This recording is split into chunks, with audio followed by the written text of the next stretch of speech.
સુરતના વરાછા વિસ્તારમાં રહેતી એક વિધવા મહિલાને ફેસબુક પર મિત્રતા બાદ લગ્નની લાલચ આપી 2 વર્ષ સુધી યૌન શોષણ કરનારા કાપોદ્રાના નરાધમ કાપડ વેપારી વિરુદ્ધ મહિલાએ પોલીસ ફરિયાદ નોંધાવતા અશ્વનીકુમાર પોલીસે નરાધમ કાપડ વેપારીને ઝડપી પાડ્યો છે। સુરત શહેરમાં સોશિયલ મીડિયા મારફતે મિત્રતા બાદ મહિલાના શોષણનો ચોંકાવનારો કિસ્સો પ્રકાશમાં આવ્યો છે।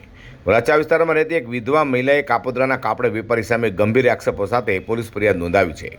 અશ્વનીકુમાર પોલીસ મથકમાં વિધવા મહિલાએ નોંધાયેલી ફરિયાદ મુજબ ફેસબુક પર બંને વચ્ચે મિત્રતા થઈ હતી।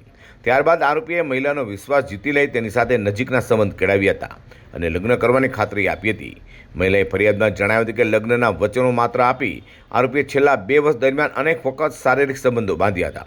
સાથે જ વિવિધ બહાનાઓ અને કોર્ટ કેસના ખર્ચના નામે નરાધમે વિધવા પાસેથી અંદાજે 4 લાખ રૂપિયા પણ પડાવ્યા હતા। સમય જતાં આરોપી લગ્નની વાતથી દૂર ભાગવા લાગ્યો હતો। પોતે છેતરાઈ હોવાનો અહેસાસ થતાં આખરે વિધવા મહિલાએ અશ્વનીકુમાર પોલીસ મથકનો સંપર્ક કરી સમગ્ર ઘટનાની ફરિયાદ નોંધાવી હતી। જે ફરિયાદના આધારે અશ્વનીકુમાર પોલીસે ગુનો નોંધી આરોપી કાપડ વેપારી રમેશ સાંખટની ધરપકડ કરી છે। હાલ પોલીસ સમગ્ર મામલે પુરાવો એકત્રિત કરી વધુ તપાસ હાથ ધરી છે, જેમાં પોલીસ તપાસમાં આરોપી અને પીડિતા વચ્ચે થયેલા વ્યવહારો, સોશિયલ મીડિયા પરની વાતચીત, આર્થિક લેવડ દેવડ સહિતના તમામ પાસાઓની પણ તપાસ કરાઈ રહી છે।